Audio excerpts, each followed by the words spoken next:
You see, every time you give someone another chance, you give them another lesson, a lesson that your heart will bend even when theirs refuses to change. And that is why this message matters, because today, you are going to learn the difference between being kind and being used, between being patient and being drained, between loving someone and losing yourself. Stay until the end. One truth might be the turning point you've needed for years. It sounds gentle, poetic, almost harmless, but the truth behind it is heavier than most hearts want to admit. Giving someone another chance feels noble, generous, like the right thing to do. Patience is a virtue. Forgiveness is strength. Love means enduring storms long after the sky has already warned you to take shelter. But there is a fine, razor-thin line between being kind and being consumed, loving with an open heart and abandoning yourself in the name of someone else's comfort. When you keep giving someone chance after chance, you begin to convince yourself that you are doing something honorable. You start believing that your endurance is proof of your loyalty, that your suffering is your contribution to the relationship, that your emotional exhaustion is simply the price of love. But the truth is simpler and colder. If someone keeps showing the same behavior, those chances you keep giving are not inspiring change. They are enabling the very patterns that break you. Hope is a beautiful, but when it becomes the foundation of your relationship with another person, when you are loving their potential more than their reality, hope transforms into a quiet form of self-betrayal. You start shrinking yourself just to keep the peace. You start downplaying the hurt just to avoid an argument. You convince yourself that maybe this time they will listen, understand, take responsibility. But if they don't, you don't just lose trust in them, you lose trust in yourself. There is a hidden cost to repeated chances. Every time you excuse the same behavior, swallow the same disappointment, silence your own needs for trying again, you chip away at your boundaries. Without boundaries, love becomes an open space where anything can enter, even disrespect, even manipulation, even the slow erosion of your identity. This self-neglect begins quietly. You tell yourself, maybe I'm overreacting. They didn't mean it. It'll be different next time. The tragedy is that next time becomes a loop, an endless cycle where nothing changes except the size of the wounds you carry.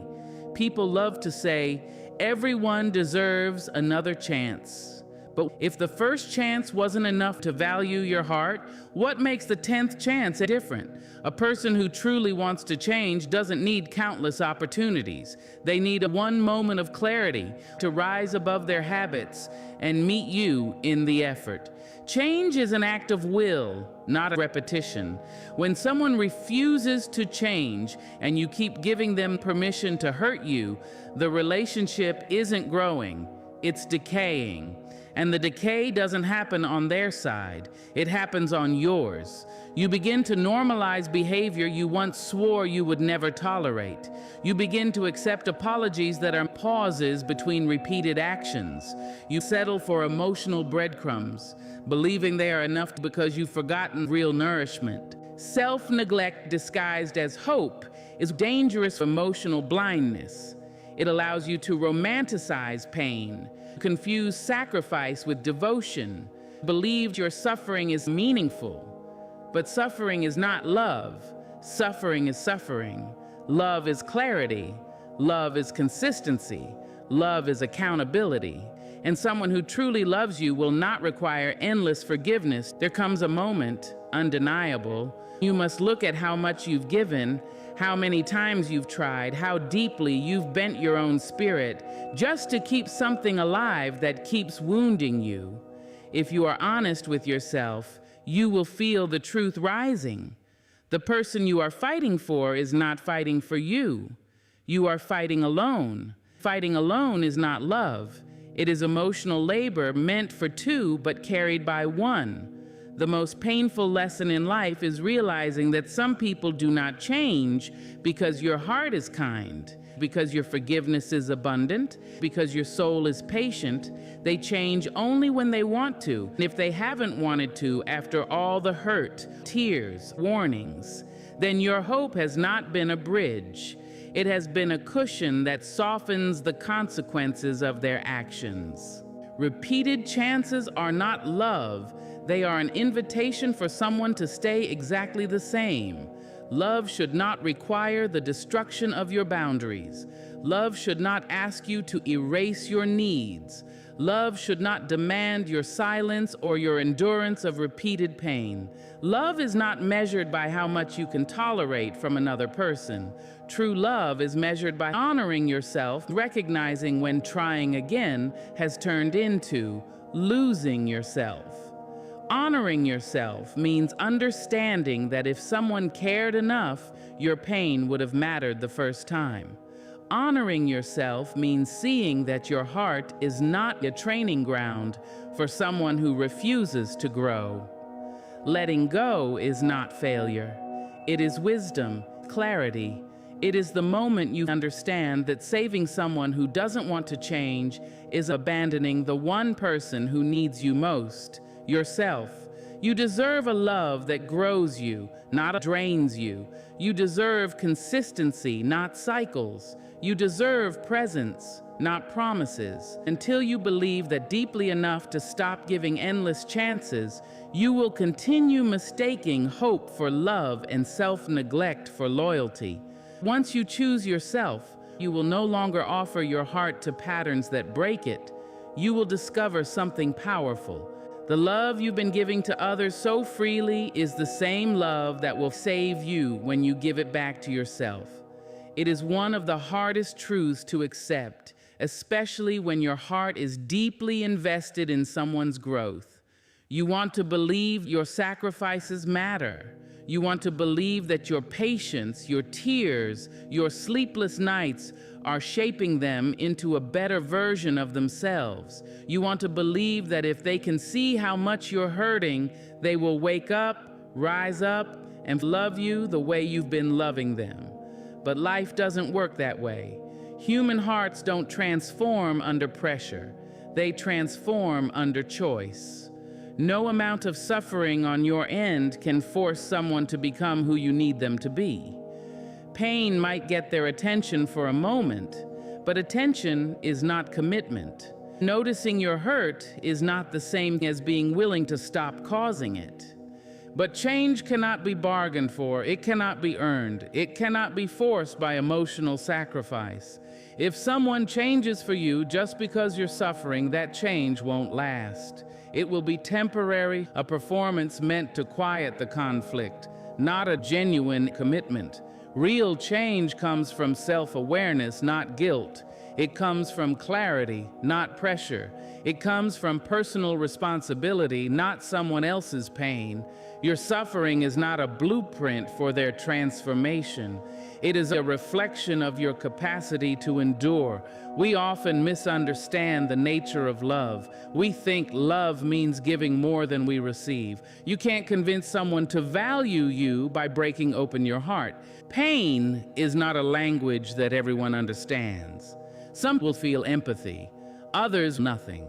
And some will feel empowered, knowing your pain keeps you tied to them. Relying on your suffering for their growth becomes a trap. You start believing that if you endure one more mistake, one more disappointment, eventually they will wake up. But what if they never do? What if your hurt becomes part of the routine? Predictable, expected, normal. Your suffering can become background noise in someone else's life. You become invisible in the relationship you are trying to save. People don't grow just because they see the consequences of their actions in your tears. They grow when they are brave enough to face their own reflection, honest enough to confront their own patterns, and humble enough to admit they need to do better. Some people stay the same because change requires effort. Their refusal to change is not a measurement of your worth. It is a measurement of their readiness. You can be soft, loving, patient, supportive, and they still may never evolve. Sometimes your suffering benefits them more than your strength. If your pain keeps you quiet, forgiving, staying, why would they be motivated to change? Comfort is the enemy of transformation. As long as they are comfortable, they have no reason to choose growth. You cannot serve as someone's wake-up call. You cannot be their lesson. You cannot be their salvation. You can only be yourself, whole, aware, honest, and make decisions that protect your peace. If someone truly wants to evolve, they will take responsibility without being pushed. They will apologize without being cornered. They will adjust their behavior without being begged.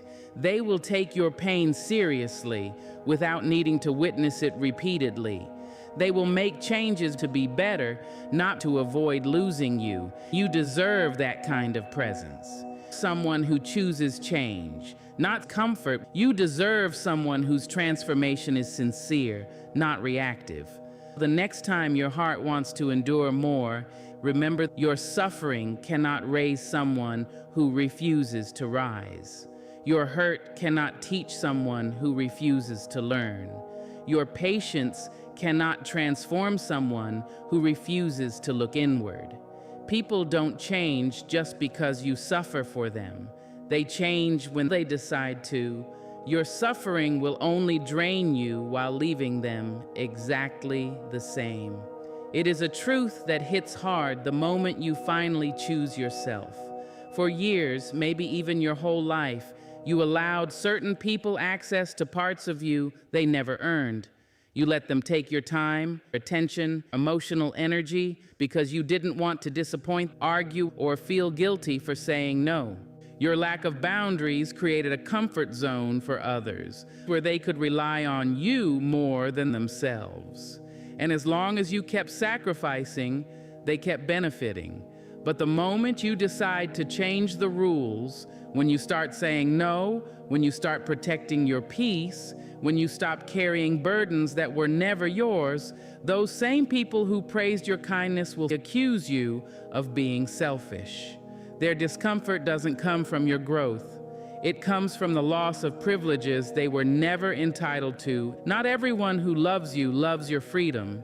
Some people love you because you are easy to access, easy to manipulate, easy to guilt into giving more than you receive. The absence of boundaries made you predictable. They knew you would pick up the phone, even when you're exhausted. They knew you would forgive, even when their behavior didn't change. They knew you would show up, even when they didn't. Your peace was the price of their convenience. When you start protecting your peace, you disrupt that arrangement. They have to face themselves, their demands, their expectations, their entitlement. And instead of accepting it, many will see you as the problem, because it's easier to criticize your boundaries than admit they exploited your lack of them. You must understand something deeply. Your growth will feel like abandonment to those who depended on your self-neglect. When you stop being available 24/7, it feels like rejection to people who were used to draining you. When you stop absorbing their chaos, it feels like betrayal to those who relied on you. When you stop saying yes out of guilt, it feels like disrespect to those who only understood love with sacrifice. Their offense is not your responsibility. Their resistance is not your burden. Their disappointment is not your fault. You are not required to shrink so that others remain comfortable. People who benefited from your lack of boundaries often view your emotional exhaustion as a fair trade for their ease. They don't see the cost because they were never the ones paying it. They didn't witness your sleepless nights. They didn't carry the heaviness in your chest. They didn't feel the resentment building inside you. You were strong, kind, reliable, but strength was survival. Kindness was fear of conflict. Reliability was you breaking yourself so they could stay intact. You stopped abandoning yourself. Protecting your peace means you stop giving pieces of yourself to people who only show up when they need something. You stop explaining your worth to those committed to misunderstanding it. Love without boundaries becomes a breeding ground for resentment. You stop trading inner calm for temporary approval, and this threatens dynamics built on your silence. Some people are only comfortable with you when you are uncomfortable with yourself. Some people are only loyal to you as long as you betray your needs for theirs. Some thrive in chaos and need you to keep your boundaries broken so they can continue leaning on you without reciprocation. That is why your peace becomes offensive. Not because peace is wrong, but because they never expected you to claim it. Your peace is sacred, and anything sacred must be protected. You are not responsible for managing everyone's emotions. You are not a dumping ground for people's insecurities. What stays will be sincere. What survives your boundaries deserves a place in your life. You will rediscover yourself. When you stop crossing your own boundaries, you stop losing yourself. The ones who loved the version of you with no limits will feel offended. That sentence carries the weight of every compromise, swallowed truth. The moment you told yourself, "It's fine," when your heart was aching. It holds the memory of who you used to be, the version that stayed quiet to keep the peace, lowered your standards to keep someone close, that accepted less because you hoped it would eventually become more. But life has a way of whispering truths into your spirit when you're ready. This truth is the turning point between the life you've been surviving and the life you're meant to live. There was a version of you who believed endurance was strength. You learned to tolerate things before you question them. You normalized being ignored, dismissed, taken for granted, misunderstood. You convinced yourself that if you stayed patient, loving, giving, eventually the world or certain people would appreciate you. You told yourself loyalty meant staying even when your heart was chipped away. But here's the reality most don't want to face. Tolerance is not always a virtue. Sometimes it is a cage, and the more you tolerate, the more you shrink. The more you shrink, the more you lose yourself. And the more you lose yourself, the further you drift from the life you were meant for. The life you deserve requires a different version of you. A version of you that refuses to break just to keep others comfortable. A version that no longer explains your worth to those committed to misunderstanding it. A version that knows silence isn't peace when your soul is screaming. A version of you that stops tolerating what hurts, drains, or diminishes you. Fear that your worth wasn't enough unless you proved it through sacrifice. But you don't build a beautiful life from fear. You build it from truth, from courage, from rising into your own wholeness even when others don't like it.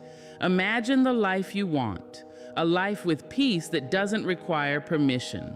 The version of you who tolerated everything can't take you there. It's tied to the patterns you're trying to break. You cannot become stronger while holding on to habits that made you weak. You cannot become happier while clinging to people who feed on your sadness. You cannot become empowered while afraid to speak up. You cannot become whole while accepting half love, half effort, half presence. Growth demands shedding. Evolution demands leaving behind. Transformation demands a new self, not an improved version of the old one.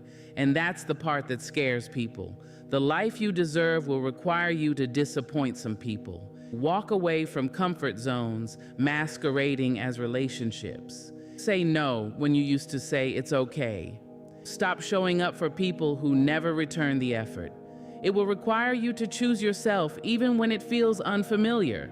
The old version of you tolerated things because you didn't believe you had another option. You always have. You were taught to value others' comfort over your own well-being. Stay quiet, taught to endure, taught to make yourself smaller, taught to believe that losing yourself was the price of being loved. But the life you deserve requires a different language. The language of boundaries, self-respect, I will no longer carry what was never mine. The language of I deserve more, I refuse to apologize. When you stop tolerating everything, you begin to rise. You stop settling for almost love, almost effort, almost respect. You stop excusing behavior that wounds your spirit. You stop giving access to people who haven't earned it. You stop performing emotional labor. You stop allowing others to define you or dictate your worth. Slowly, beautifully, painfully, you become someone new. Not harder, just stronger. Not colder, just clearer. Not cruel, just self-protective. Not selfish, finally aware that your soul matters too. The life you deserve isn't ahead of you, it's waiting for you. You cannot walk into it with hands full of old pain, old patterns, and old versions of yourself that survived but never truly lived. You must allow parts of you to die so better parts can be born. Outgrow what once felt comfortable. Release what once felt familiar. Become the version who doesn't tolerate everything, who recognizes you were never meant to be anyone's emotional dumping ground, anyone's convenience, anyone's last resort. The version of you that tolerated everything kept you alive. The version of you that protects your heart will thrive. The version of you that speaks your truth will create a peace from honesty. The version of you that demands respect will attract the connections you deserve. Your future requires a new version of you, one that honors your soul instead of abandoning it, one that protects your peace instead of giving it away, one that chooses self-respect. The life you deserve is calling, and the version of you that tolerated everything cannot answer that call, but the version of you rising now can. But life eventually shows some endings never come wrapped in clarity. Goodbyes will never be spoken, truths never confessed, and some people never give the closure you think you deserve. You learn the harder path, the path of accepting what is, even when what is feels incomplete. But chasing explanations from people who cannot give them only keeps you tied to what you're trying to leave behind. There is a moment, often private and deeply internal, when you realize that the closure you seek from others is actually the closure you must give yourself. You stop expecting people to heal the wounds they created. It's the moment you stop placing your peace in someone else's hands. Letting go is something you choose. Acceptance doesn't mean you approve of what happened. It doesn't mean the pain disappears. It doesn't mean the betrayal becomes justified or the heartbreak becomes logical. Acceptance means you stop resisting the truth. Stop fighting reality. Stop waiting for something that might never come. Acceptance is recognizing the story has ended. You may never hear them say, "I'm sorry." One of the most liberating truths is realizing that closure is not a conversation. It is a decision to stop reopening wounds in hopes of finding answers that won't change the past. It is the decision to stop waiting for someone to return and finish a story that was never meant to continue. It is the decision to choose your own peace over someone else's silence. Sometimes the questions, why did they leave? Why didn't they try? Why wasn't I enough? Are questions that have nothing to do with your worth. People's inability to stay or treat you well is rooted in their fears, insecurities, and limitations. No conversation will ever make those reasons feel satisfying. Closure through acceptance is not dramatic. It doesn't come with a grand moment or a tearful reconciliation. It comes quietly. It arrives in the way you stop checking your phone. It arrives in the way you no longer rehearse what you wish you had said. It's the moment you understand some hearts cannot love with the depth your heart needs. It's the moment you understand some endings are protection disguised as heartbreak. Acceptance teaches you that you cannot force someone to be honest. You cannot force someone to understand you.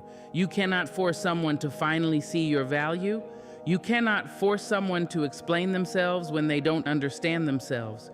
You learn to let people be who they are. In that letting go, you reclaim power tied to their behavior, power that was tied to their attention, power that was tied to their permission. Closure becomes an act of self-respect. The moment you stop seeking validation from the same place that wounded you, it becomes the moment you stop expecting someone else to complete a story never meant to be completed with them. You realize the future you want cannot be built on the past you're trying to escape. Healing is moving. Peace is found in release. The closure you create within yourself is more powerful than any conversation. Conversations can lie, soften truths, or reopen wounds. But acceptance is honest. Acceptance is final. Acceptance says, I choose myself even if I never get the answers. Some people will never tell you why they hurt you. Some will never admit the damage. Some will never return the closure you gave them. But you don't need them to, because closure was never about them. Sometimes it comes from accepting the truth, letting the silence be the ending, and choosing to step into the next chapter without waiting for someone who was never meant to walk there with you. Letting people go isn't cruel. Holding on to what hurts you is. It sounds simple, almost obvious, yet it carries a weight many hearts refuse to accept. We are taught from childhood that love is about holding on, enduring, standing by someone no matter how many times they hurt us. We confuse loyalty with suffering, commitment with self-abandonment, and patience with tolerance of pain. In that confusion, we find ourselves trapped, clinging to people, to memories, to relationships that are slowly eroding our sense of self. Letting someone go does not mean you stop caring. It does not mean you are cold, unfeeling, or incapable of love. Letting someone go can be the most compassionate, the most self-respecting act you can offer both yourself and them. It is an acknowledgement that their presence in your life no longer serves your growth, peace, or happiness. It is a recognition that the energy you are spending holding on to someone who hurts you could be better used nurturing your own life. Holding on to what hurts you is cruel to yourself. Every time you justify their actions, make excuses for their behavior, or convince yourself that things will change, you are adding weight to a burden you were never meant to carry. You are teaching your heart that enduring pain is the price of love, that suffering is proof of loyalty, and that your well-being is less important than the illusion of connection. And in that silent instruction, your soul begins to shrink. Your joy begins to fade, and your truest, most authentic voice grows quieter. There is dignity in letting go, strength that rises quietly when you decide enough is enough. Letting go is not weakness, it is clarity. It is understanding that no effort, hope, or pleading can change someone who refuses to rise to the occasion of your heart. It is realizing some people are not meant to stay, not because they are unworthy, but because your path forward requires space, light, and freedom, things they cannot provide. Letting go often feels like betrayal. You may feel guilt. Imagining abandoning someone in their imperfection is cruel, but holding on to what hurts you is a deeper betrayal of your own spirit, worth, and your own future. When you refuse to let go, you are choosing pain over peace, struggle over serenity, and chains over wings.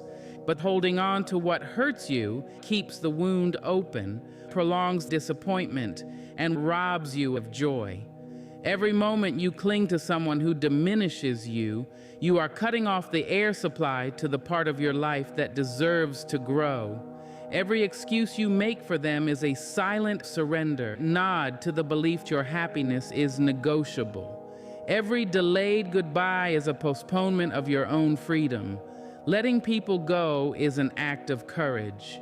It requires honesty, reflection, and the willingness to face the discomfort of change. It requires acknowledging that sometimes love is not enough. proximity does more harm, and holding on is the enemy of healing. Letting go is a recognition that relationships are meant to nurture, not deplete. They are meant to inspire growth, not perpetuate suffering. They are meant to be reciprocal, not one-sided. You may fear the silence after you let go. You may worry that the emptiness will feel unbearable, like a wound that never heals. But silence, absence, and space are not voids. They are invitations to rediscover yourself, nurture parts of your soul, and welcome relationships that honor you. Letting go does not erase memories, but it removes the burden of carrying someone else's weight. It clears the path for peace, clarity, and authentic love. Holding on to what hurts you keeps you bound, chained to people who have shown you where they stand. It keeps you waiting for apologies that may never come, changes that may never happen, or recognition that may never exist. It keeps you circling the same patterns, replaying the same disappointments, and reliving the same pain. It is the quiet recognition that the right relationships will not ask you to suffer in silence, that the right people will not make you diminish your worth to fit into their lives, and that your peace is a non-negotiable gift to yourself. When you let go, you are choosing life over survival, freedom over fear, and growth over stagnation. You are choosing to honor your own needs, emotions, and journey. You are deciding that your heart is not a tool for fixing others, but a sanctuary that deserves protection. You are saying, I will not allow what hurts me to define the life I live or the love I give. And when you hold on to what hurts you, you are doing the opposite. You are allowing the past to chain you, pain to define you, and the unresolved to govern your heart. You are accepting that your value is less than someone else's comfort. You are carrying a burden never meant for your shoulders. You are diminishing the person you could become by staying tethered to what no longer serves your soul. Letting people go is not cruel. It is self-love. It is the kindest thing you can do for your heart and the clearest declaration that your peace matters. Holding on to what hurts you, however, is the cruelest thing of all. It is a slow erosion of the spirit, a silent theft of joy, and a denial of the life that is waiting for you when you choose yourself over the pain. Letting go opens doors closed by fear, habit by attachment. It allows your heart to breathe, mind to rest, and soul to heal. Holding on closes those doors, keeps walls high, and locks you in a room where suffering becomes routine. You could catalyze their growth. For a time, you may have tried, carried their wounds, whispered courage, and tolerated their patterns with quiet hope. But there comes a moment when the truth becomes undeniable. No matter how much you give, no matter how much you care, some people will never choose to heal. When that truth hits, you realize your heart is not a hospital for broken souls who refuse to mend. Your compassion is not endless. Your patience, love, energy, and empathy are not tools for fixing the parts of someone else that they have ignored for years. You are not responsible for their journey, choices, or consequences of their unwillingness to grow. It is painful to admit because it goes against every instinct we are taught to honor. Society tells us to forgive endlessly, love without limits, nurture even when it costs us. We are told loyalty is proven through endurance, strength measured by how much suffering we can carry for others. Love that becomes a rehabilitation project is not love. It is self-abandonment. It is a quiet surrender of your peace to someone else's unresolved struggles. It is an invisible contract where you trade your health, happiness, and dignity for the hope they will change. In many cases, that hope is never realized. You can spend years trying to help someone heal, but if they do not want to confront their pain, you are only prolonging inevitable heartbreak. Healing is a choice. It requires accountability, introspection, and a willingness to face one's wounds without blaming others. No amount of external support can substitute for internal commitment. And when someone refuses to make that choice, holding on to them is like trying to rescue someone from quicksand while standing on shifting ground. You sink alongside them. Your heart has limits. You are needed, not appreciated. Necessary, not respected. A caretaker, not a partner. And this imbalance erodes your spirit, diminishes your joy, clouds your sense of self. It is also important to recognize the subtle ways in which this dynamic perpetuates itself. Often, the people who refuse to heal are skilled at eliciting guilt. Continuing to invest in someone who refuses to grow is crueler to both of you. Holding on under these circumstances does not empower, transform, teach lessons, or inspire change. It fosters codependency, frustration, and exhaustion. Your emotional labor is exploited, your compassion taken for granted, and your identity reduced to a caretaker role rather than being honored as a whole, independent human being. Letting go, then, is not a failure of love. It is an act of courage, clarity, and self-respect. It is the acknowledgement that you cannot fix what someone is unwilling to confront. It is the recognition that your heart has value beyond being a training ground for others' growth. Love without boundaries, reciprocity, and accountability is not nurturing. It creates codependence. The emotional labor is on you, while growth remains out of reach. When you let go, you affirm your heart is not a training ground. Your energy is precious and cannot be endlessly expended on someone unwilling to respect it. Love is meant to nurture, uplift, and inspire, not to substitute for personal responsibility. In that affirmation, you begin to experience freedom to invest in yourself, the freedom to choose relationships that honor you, the freedom to be present for people who are ready to engage in reciprocal growth rather than someone who remains mired in avoidance, denial, or stagnation. Your heart is sacred and it deserves to be guarded from patterns that diminish it. When you accept that it is not your job to heal others who refuse to heal themselves, you stop apologizing for setting boundaries, justifying detachment, and enduring emotional labor that leaves you depleted. True compassion sometimes looks like walking away. True empathy sometimes looks like saying, I cannot carry this for you any longer because my strength is meant for my own life as well. In that acceptance, you finally allow yourself to breathe. You give yourself permission to prioritize your own healing, growth, and joy. You recognize that love is most powerful when it flows freely. Your heart is not a rehabilitation center for those who choose not to heal. It is a sanctuary, a source of life, strength, and renewal. It is a place where respect, reciprocity, and genuine love belong, not a workshop for someone else's pain. Stop reopening doors that life has been trying to close. Stop returning to people who repeat the same pain. Your heart is sacred, your time priceless. Give both to those who grow with you, not those who drain you. Walk forward and let the ones who refuse to change fade into your past.